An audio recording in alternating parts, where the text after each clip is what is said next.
Hey everybody, Fishman here. Welcome to another video. This is fishing vlog number 59, and I'm going to show you guys something pretty much completely different than what I normally show you for these fishing vlogs, and that is what my typical morning routine is every time I come down in the fish room, getting it ready, feeding the fish, that sort of stuff, doing some water changes, and the prep pretty much that I do before I get around to doing builds and also heading out to do a job or whatever. Now, part of the reason for showing you this on this particular day is the restrictions to businesses here are pretty much finally completely lifted. There is some limited access still to a couple of places, but one of the places I can finally get to is the place I get my hair cut. And as you can see, I haven't done that yet. I still have full-blown COVID hair. I think it was sometime in January since I last had my hair cut. And the reason why I haven't done it yet is every time I've gone by, there's been long lineups, and I don't like waiting in lineups. I'm going to wait until that surge is done, and I can just go in and get it done and leave. And hopefully that'll be relatively soon. So I thought I'd record this because sometime possibly in a few years from now when I'm looking back at these videos, I might be able to look back at COVID and, laugh at it a little bit maybe.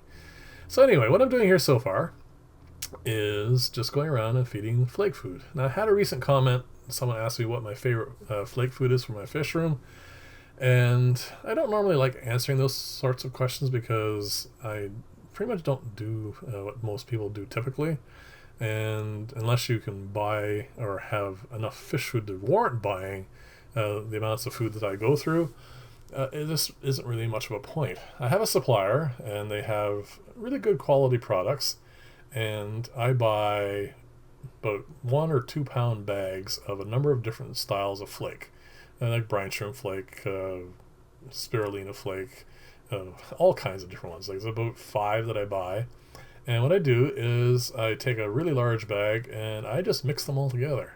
That way I get a nice blend, and as you can see with the peanut butter jar here, I take out a bunch of it, put it in there, and I go through that. The rest is sealed to keep it nice and tight and dry, and I don't have to worry about moisture getting in it and that sort of thing. And as you can see here, I also do feed with some wafers, and of course you'll see the last container I'm going to use some homemade wafers that I put together in a video recently. I still use those as well. So yeah, like I said, I don't have a specific brand that I like. I try to mix it up as much as possible so I can get as a greater variety when I'm feeding the fish to make sure that they're hopefully getting everything that they need. And of course I do an awful lot of live food feeding as well. I don't think I did too much in that this morning, just mostly just for the babies. It only adds maybe about 2 or 3 minutes to the video, but like I said, I just had no reason actually to do it this morning. I don't feed scuds and that sort of stuff every morning. So that is vinegar eels, and I only have the 1 tub now of Boesemani rainbow fry, and they're going to get that. The tub you see on the desk in the foreground is the last of the goldfish eggs that I decided to get out of. You can see the harvester I have there. I finally pulled that out of the tank. I don't want that many goldfish, but I didn't feel like just getting rid of the eggs, so I'm going to hatch those out, and I'm going to raise them up, and then I'm going to put them in that large pond I take care of when they get big enough. So that's why that's sitting there. That hatchery though or egg collector is going to go in on the right hand side, top row, the furthest tank away. I'm going to do a water change on it. You're going to see that in a little bit, and that's where that is going to sit in there, and it's going to be pretty much its permanent home. I'm going to take a lot of the potted plants out of there, and I am going to probably breed white clouds first, and then I'm going to try putting in some black skirt tetras. White clouds aren't going to be a problem, of course, because they breed quite easily. The black skirt tetras, on the other hand, are also an easy breeder, but they have a more adhesive egg, so that could be a bit of a problem. We'll see. And yeah, I can't remember how long this has been now, but over 2 months for sure, probably getting closer to 3 since I started these cultures. And they are getting a little whiffy, nowhere near what the oatmeal would be at about 3 weeks, so I'm quite happy with that. But I think it's time to subculture these and get a few more of them going. I don't need more microworms, but I do want to ensure that the cultures are doing what they should be doing, so I can have them when I need them. And you're not going to ever get to see me doing anything with the vinegar eel cultures besides just feeding them. Like I said, I don't have that many fry at the moment that are in that size. I do feed microworms to an awful lot of fry. I mean, the entire right upper bank is going to get some. I'm going to put some in that final tub over there that you see where the smallest of the rainbow fry are. And also I'll feed some to the two larger or older ones. So I'm going to feed them as well. But that's pretty much all the feeding that I do.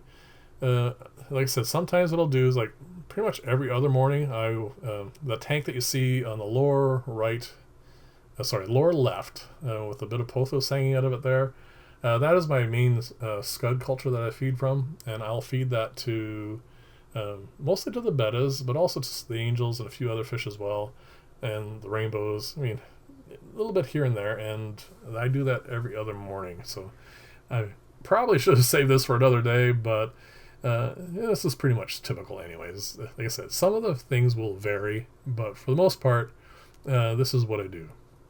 Now, the other thing I'll do after I'm done this bit of feeding here, because that's pretty much all the food that they get until this afternoon, I will go around and I'll just inspect the tanks, see what needs to be done, if there's anything that a particular tank is lacking, or if I have a plan for a particular one, like that tank I'm going to put the egg gatherer in. Other than that, that's what I do.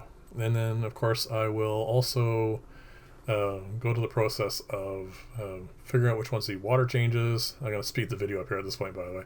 The whole video took, in total, from start to finish, about 17 minutes. So about 15 to 20 minutes every morning is my routine. It doesn't actually take that long. Like, I'm inspecting the cultures here right now. It's not that exciting, and I'll check each tank, make sure they're all doing what they should be doing. Nothing really is a surprise. Check the plants here. I actually have changed my mind on some of how I'm going to be doing these plants. I really do like the bubblers that supply water, but not all the plants are going to... There you go, I'm doing the water change there now. And I'm going to turn down one more.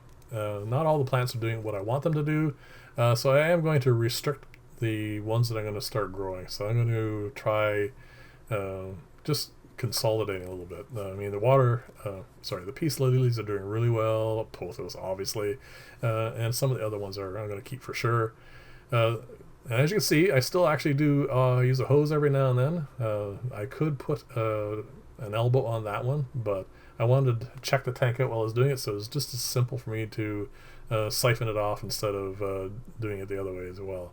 So what I'm going to do here now is I'm going to go with the hose. I took about 5 minutes of this video out because currently what I'm doing is 3 water changes on the big tanks, the 7-footer, and the 2 large 7-foot African cichlid tanks that are just off camera there.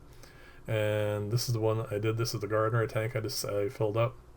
So in total, I did water changes on 6 aquariums and topped up, I think, 2 or 3 more.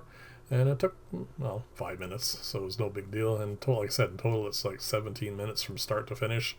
And that is pretty much my morning routine. And what I'll do at this point, once I'm done the water change, is decide what I'm going to build for the day, or prep for going out to clean clients' tanks. Sometimes I'll catch fish out, that sort of thing.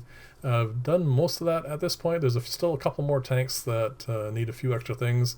But mostly what I'm doing right now is getting the large paludarium, the U-shaped one. I'm getting that ready to actually get fish in it. Hopefully that'll happen this week. And also the other one that I did, that I showed you, the diatom filter, putting that on there to get rid of the algal bloom. I'll be doing a little bit more with that and putting some more fish in that tank as well. But pretty much everything is caught up. I did get a request from a client to build some replacement parts for a lobster tank, which is kind of something I haven't done in quite a while, so I'll be putting a bid on that. But other than that, just cleaning the tanks. And as you can see here, I'll turn that back up and I'll fill that tank, and that's it.